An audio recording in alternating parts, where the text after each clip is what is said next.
Bonjour, comme tous les vendredis, actualité des noms de domaine. Alors cette semaine, la première chose marquante concerne l'appel à subvention de CIRA, qui est l'organisme qui gère le .ca, donc l'extension du Canada, donc le registre canadien qui est une référence au niveau mondial. Alors, est-ce que ce sont les meilleurs? On ne sait pas, en tout cas dans le monde francophone, c'est vraiment une référence, et je dirais que probablement même à l'international, c'est un modèle à suivre pour le fait qu'ils ont le spam qui est très bien géré, les problèmes de marque, les domaines expirés, tout ça, ils le font très bien. Et ils ont également les bénéfices qui sont réalisés par l'extension qui servent à financer des projets. Donc, c'est l'objet de cet appel à subvention. Et il faut faire aussi un parallèle avec l'extension française qui est également très bonne. Et donc, 90% des bénéfices de la FNIC sont reversés à sa fondation qui, comme CIRA, finance des projets d'utilité publique. Donc là, voilà, vous avez le lien, vous pouvez regarder. Si vous êtes canadien, le 2 mars, vous pouvez envoyer vos candidatures pour être financés. Deuxième actualité, là, on va parler des ventes de noms de domaine. Et en 2020, on avait toujours des difficultés de la part des domaineurs internationaux à expliquer que les domaines ont une grande valeur, qu'il y a des ventes à 7 chiffres, etc. Personne n'y croyait vraiment. Là, il se trouve que depuis quelques semaines, on a l'impression que c'est vraiment parti. Sans doute aussi parce qu'il y a une telle spéculation autour des valeurs technologiques avec des valorisations complètement absurdes que finalement l'argent est disponible et les noms de domaine premium à quelques millions d'euros pour des sociétés qui sont valorisées à des milliards. Là, on voit Clubhouse, hein, c'est ridicule, hein, mais sans aucune forme de logique, on a une appli qui vaudrait déjà 1 milliard. Bon, voilà comment fonctionne notre système financier. Peu importe, Wise.com vient d'être racheté. Alors, on n'a pas le montant. Sans doute que ce n'est pas 7 chiffres, mais le broker qui s'en est occupé, qui est très connu, s'appelle Media Option. Donc, Andrew Riesener, qui est on va dire, la personne en vogue dans le secteur des noms de domaine, en tout cas pour le courtage des noms de domaine. Donc, a annoncé qu'il en a fait partie, mais on n'a pas les montants. Ce qui est plus intéressant, c'est de voir ce qui s'est passé. Et Wise, c'est un nom très chouette, notamment pour cette entreprise que vous connaissez tous si vous travaillez sur Internet, qui est TransferWise. Donc là, c'est un excellent move pour cette entreprise parce que le nom est le plus court. Donc voilà, pour vos terminaux mobiles avec vos petits doigts, c'est quand même plus facile 4 lettres que 12. On a également, c'est je pense le point essentiel, toute la communication gratuite dont ils sont en train de bénéficier. Là, je suis en train d'en parler, beaucoup de gens vont en parler, et un rebranding, un renaming, en France, on a toujours peur de perdre le référencement, que les gens soient choqués, etc. On ne se rend pas compte de ce que ça apporte. Tous les liens gratuits, par exemple, pour le référencement que vous pouvez avoir avec les annonces, vous permettent non pas de récupérer les positions, mais même d'aller au-delà de ce que vous aviez avec l'ancien nom. Donc, TransferWise, c'est une boîte magnifique pour ceux qui ne connaîtraient pas. Ça vous permet de faire des transferts dans n'importe quelle devise immédiatement. Alors, pratiquement toujours, c'est immédiat, hein. J'envoie de l'argent de mon compte espagnol à mon compte français avec 60 centimes de frais ou 50 centimes de frais, quel que soit le montant, presque, hein, enfin, je n'ai pas exactement les détails, mais les montants sont insignifiants. Et même avec la Chine, par exemple, où je me souviens que PayPal prenait 8% si vous comptez les frais, les conversions des devises, etc. Donc, même avec les yuan, ça vous coûtera quelques centimes simplement pour une transaction et l'argent qui arrive immédiatement. TransferWise, c'est vraiment de la bombe, hein, c'est une entreprise incroyable. Et le nom Wise montre que ils ont tout compris. Donc, revenons à la newsletter. Sushi.com. Alors, sushi.com, on n'a pas le montant non plus, mais apparemment, cette semaine, on a vu qu'il y a eu un nouveau propriétaire. Le nom était en vente, d'après ceux qui ont fait des recherches, à un peu plus, enfin près de 2 millions de dollars. Donc, on ne connaît pas le montant de la vente, mais probablement que c'était cette chiffre aussi. Donc, voilà un joli nom et voilà encore une vente importante qui a été réalisée cette semaine. Nous, en France, on n'a pas ces montants. Et Funhouse est intéressant, pas pour le montant, on va y aller, c'est quand même pas rien, hein, 6 000 euros. Alors, comment est-ce qu'on peut payer 6 000 euros pour un nom de domaine comme ça? C'est un nom de domaine expiré. Et si on va regarder les liens, alors je ne l'ai pas fait, je n'ai pas fait mon travail, mais je pense que 6 000 euros, il doit y en avoir beaucoup, j'espère, parce que ça commence à être assez cher. On va dire que c'est 3-4 euros maximum, hein, le lien. Alors après, s'il est de meilleure qualité, Phonehouse, c'était une belle entreprise qui vendait des accessoires, je crois, pour téléphone, avec des sociétés à...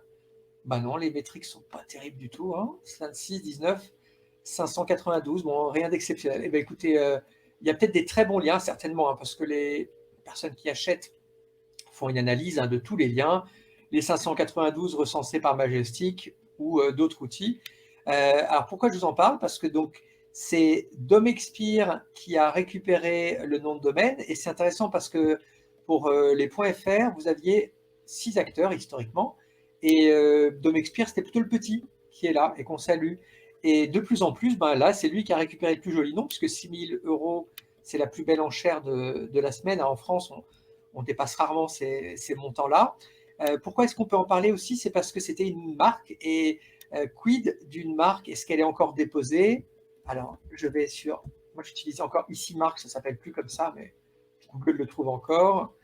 Et Phonehouse, à mon avis, il y a un tas de marques, hein. Vous voyez. Donc, il y a un problème. Tiens, il y a encore celui qui a racheté. La marque est encore là. Donc, à voir s'il y a un risque, comment on l'utilise. Et finalement, c'est quand même une chose à prendre en compte lorsqu'on investit dans les domaines expirés. Et j'ai profité de ce cas intéressant pour poser la question dans la vidéo de la semaine à David Irving Thayer, qui est un avocat très réputé dans le secteur des noms de domaine. Je dirais qu'il est dans soit le meilleur, soit un des tout meilleurs, parce qu'il fait ça depuis c'est vraiment un des pionniers des noms de domaine, hein, depuis le début des années 80, 2000, même sans doute avant. Également parce qu'il est très impliqué dans la FNIC, dans EURID, qui est pour l'extension EU, voilà, qu'il est arbitre. C'est quelqu'un qui connaît extrêmement bien le secteur, et en plus qui est geek. Je vous recommande vivement l'interview, parce qu'en plus de la réponse qu'il nous apporte, je ne veux pas faire de spoiler, donc vous devrez écouter à la minute 27 ce qu'il nous dit sur ce qu'il pense du Phonehouse. Donc je l'ai pris un peu de dépourvu, donc il n'avait pas eu le temps de réfléchir, mais voilà, il a une telle expertise que on va considérer que sa réponse a beaucoup de valeur, et toute l'interview est vraiment passionnante, hein. C'est aussi un intervenant en école de commerce, et on sent le côté didactique, l'envie de partager. Donc, une chance, cette vidéo de la semaine, voilà, que je vous recommande d'écouter. Si je clique là, vous l'avez. Je viens à peine de la mettre, déjà 115 vues. C'est voilà, à peine fait de la communication. Donc, je pense que ça les vaut, ça ira à plus de 1000, parce que c'est vraiment une vidéo de grande qualité. 41 minutes, vous pouvez mettre en x2. Moi, c'est ce que je fais, hein. Hop, paramètres, vitesse de lecture x2, et vous aurez 20 minutes très riches en contenu.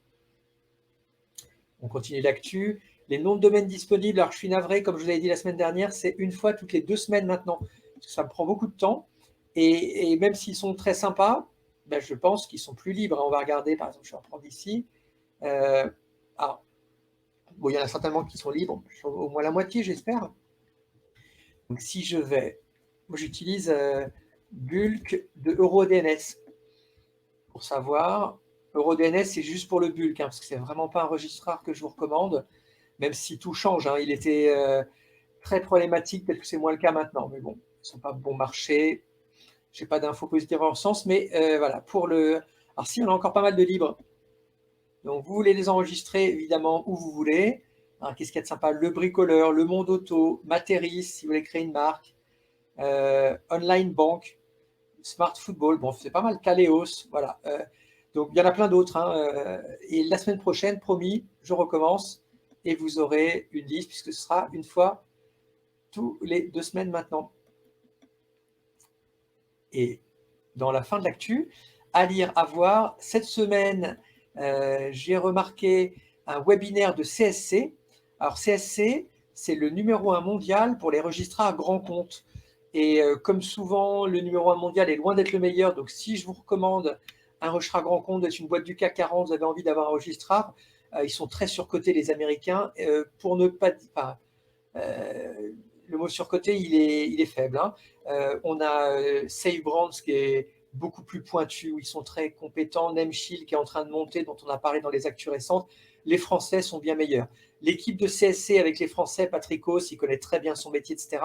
On est d'accord, il y a des gens compétents, mais globalement, c'est des sociétés qui valent vraiment, qui disent sur les acquis, sur les contacts qu'elles ont déjà en entreprise, mais bon, en termes de coût et qualité, je ne suis pas du tout sûr que ça vaille la comparaison par rapport à ceux dont je vous ai parlé, mais ça, c'est un avis personnel et puis vous pouvez faire votre propre avis avec, les 2 webinaires. Alors ce sera certainement intéressant et c'est un thème dont parlait, David Irving Thayer. Finalement, c'est un investissement de s'occuper de la protection juridique et eux proposent de calculer le retour sur investissement. Donc le sujet, il est intéressant. Il y a 2 sessions pour les gens d'un côté ou de l'autre de l'Atlantique avec apparemment donc un expert, qui est docteur, donc un docteur en droit certainement, qui va nous parler de la protection des marques et de la surveillance, un expert Safe Brand, pardon, CSC. Dans l'actu également, alors là, Jérôme Pasquelin, qui est un spécialiste des domaines expirés, donc un référenceur bien connu dans la communauté. Là, je vous recommande vraiment cette interview qui est exceptionnelle. Pourquoi? Parce que quand on est domaineur ou quand on a un portefeuille de noms de domaine, quand on les enregistre en vue de peut-être faire quelque chose ultérieurement, mais qu'on en a beaucoup et qu'on ne sait pas les monétiser puisqu'on s'est rendu compte que le parking ne rapporte plus rien, hein, à peine des queues de cerises, eh bien, Jérôme Pasquelin qui est là, Romain Pirotte qui est un grand expert du Black Hat SEO, et j'espère qu'on l'aura aussi dans une interview prochaine, eh bien, font une interview en donnant des clés pour gagner de l'argent en vendant des liens. Et lorsqu'on a beaucoup de domaines, c'est-à-dire qu'on est titulaire d'un portefeuille de noms de domaine, eh bien, c'est beaucoup plus facile que pour ceux qui partent de zéro. Donc, je recommande aux personnes même dont ce n'est pas la spécialité d'écouter cette interview de Jérôme Pasquelin chez Romain Pirotte. Ça vaut vraiment le détour. Et dernière chose, étonnant, jamais j'aurais pensé il y a 10 ans, lorsque les domaineurs finalement étaient l'objet d'insultes, d'agressions, hein, c'est-à-dire qu'on n'était pas du tout reconnu dans l'écosystème de l'Internet, aucune valeur ajoutée. Je pense qu'aujourd'hui, finalement, on s'est rendu compte que le domaineur, il fait un travail de veille, il réfléchit, finalement, il apporte sa pierre à l'écosystème, même s'il y a toutes sortes de pratiques et qu'on ne peut certainement pas tout cautionner, mais là, aujourd'hui, eh bien, l'image a changé et vraiment étonnant, je n'aurais jamais pensé, mais Cocolize, qui est un outil SEO français, un peu comme SEMrush, Majestic SEO, etc., eh bien, a trouvé le sujet tellement intéressant qu'ils ont fait je me suis trompé du lien, là, c'est pas le bon, je vais vous montrer. Ils ont fait un petit montage qui est vraiment incroyablement réussi sur ici en 5 minutes, finalement, tous les sujets sympas sur les noms de domaine. Alors, il y a de la musique, ça rebondit, il y a des effets spéciaux. Alors, voilà, étonnant. Je vous recommande vraiment de le voir parce que c'est très réussi, très sympa. Et finalement, on se rend compte que les noms de domaine, c'est un champ assez méconnu et pourtant qui a un intérêt pour les référenceurs, évidemment, à cause des domaines expirés. Mais les questions vont bien au-delà de là, bien au-delà de ça, avec les nouvelles extensions, avec le marketing. Donc, félicitations à Quentin de Cocolize, qui a fait quelque chose de très chouette, si vous avez envie de le regarder. Alors, c'est tout pour cette semaine. N'hésitez pas à faire vos commentaires. Alors, on a le groupe Facebook pour ça. Sur la vidéo YouTube, vous pouvez vous abonner, vous pouvez liker, enfin tout ça, vous savez, pour l'engagement, c'est très bien. Également sur Twitter et sur LinkedIn. Je vous dis merci et à bientôt.